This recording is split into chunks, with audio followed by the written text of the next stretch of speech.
Okay, the next is utilizing USGS and Bureau of Reclamation stream and reservoir gauge data to enhance recreational activities and waterways by Open Globe. Anybody here with Open Globe? That's you. That's me. That's me.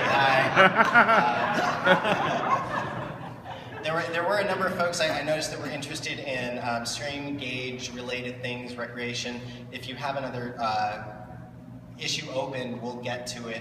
Otherwise, if you want to speak now, you can certainly come up. Does anyone want to talk about recreational activities using stream gauge data?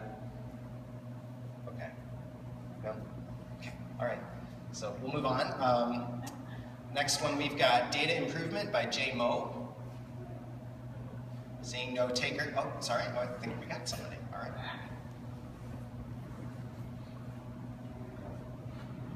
I'll just talk real quickly about all the sort of sessions that I proposed. There were a few. There are a lot of great existing data sets out there, PAT-US being one of them, and Dan and Seth are doing some really cool stuff there. But we also need better ways for citizens to contribute data and improve the data sets, and ways for agencies to review that data and have the sort of authority in what gets published out. So there's going to be a whole set of sessions around just that general idea of improving the existing data sets and integrating data sets with each other. So that's the pitch. Okay, next we have My America for Kids, followed by My America Wildlife Tracker. Both are Booz Allen Digital. We have, there we go, come on up, or come on down.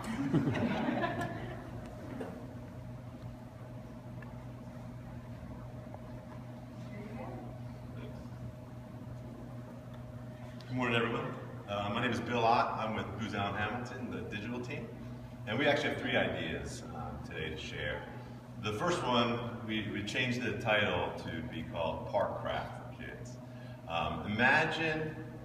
Imagine park data from RIDB meets Google Maps, meets Instagram, meets Clash of Clans.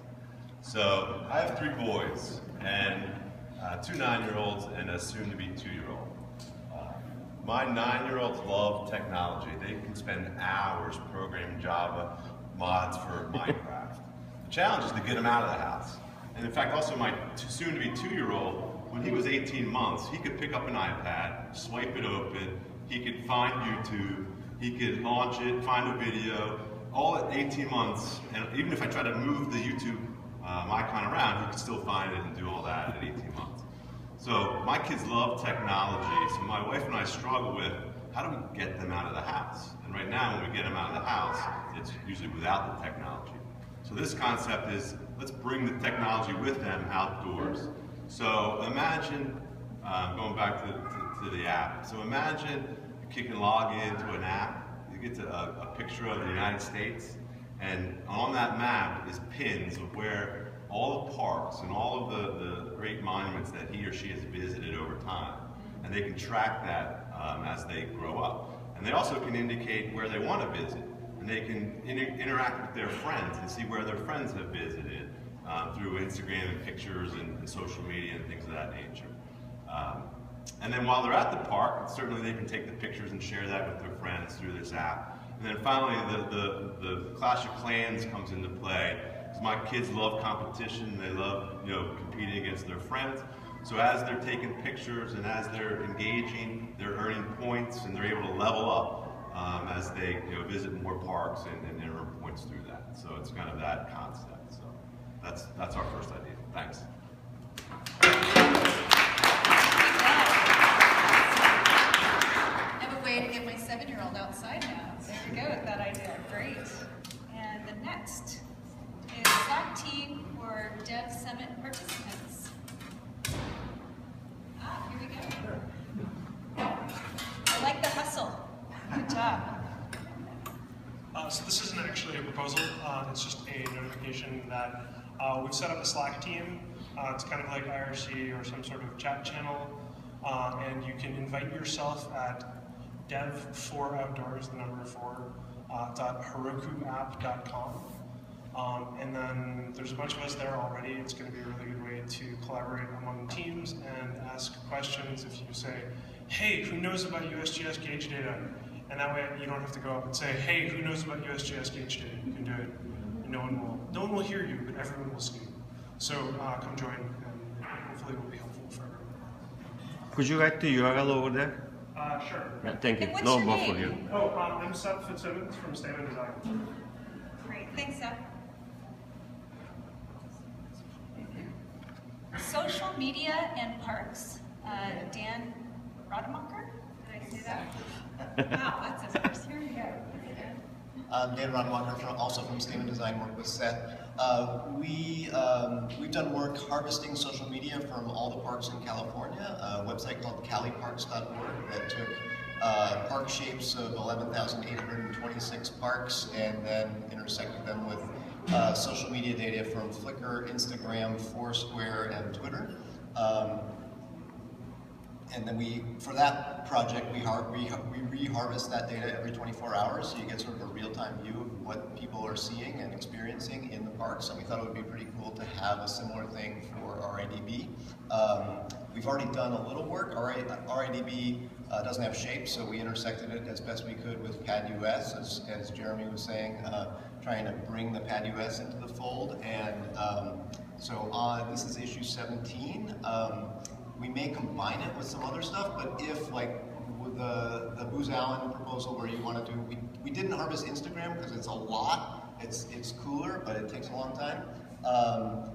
But if you want about 94,000 Flickr photos from about 1,000 of the RIDB parks to say include in the photos of the parks that kids have experienced, there's a link on issue 17 to that data set on CartoDB. You can download it as a GeoJSON or other formats or access it via CartoDB's API.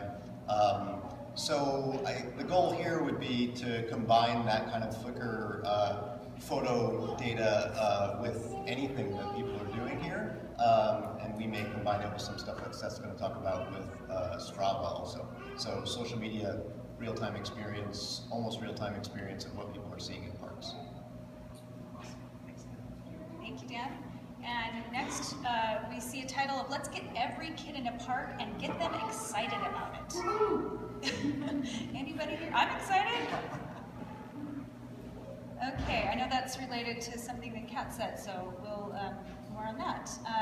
So we've got 3 by 1, and their first one is RIDB Side Stream API by Nika Ford. Oh, there you are. And I see 2 others under that same name, RIDB Guest Book Check-In and Recreation Tips System. So here you go. Hi, I'm Andy Ford from NIC. We brought a small team here. We brought a few ideas. I'm not sure if we'll get to do them all. It kind of depends on interest from you guys. The first one is a side stream API. It kind of plays into the last idea of having all these supplemental data sources, social media, things like Wikipedia, basically anything that's out there that has a geospatial component that can be queried, using a combination of real-time queries plus harvesting into an index for the things that are less timely, and then providing a single API that mirrors RIDB that would allow you, and people wanting to do mashups, present that information on websites, to make a single call to an API that's going to be built to be in the style of RIDB's API, to pull all that supplemental information to present it however you want, just to simplify it for everybody instead of having to go out to all these sources independently. What was the second one that I had? Buffer overflow. So RIDB Guestbook was just a simple idea about building a check-in system built around RIDB as the places you can check into. Also, when somebody checks in, that they can provide a message. And sometimes you go to, I've been to a few nice hotels where they may have guest books. And I know at the entrance of parks they have guest books. And it's kind of neat to see people that have went through the same experience as you, what thoughts and sentiments and humor they might be sharing, to just build that around the RIDB data set. We also have some Bluetooth beacons, so we wanted to show kind of how Bluetooth beacon can be used to automate a check-in, so it would just be transparent to the user with their mobile device.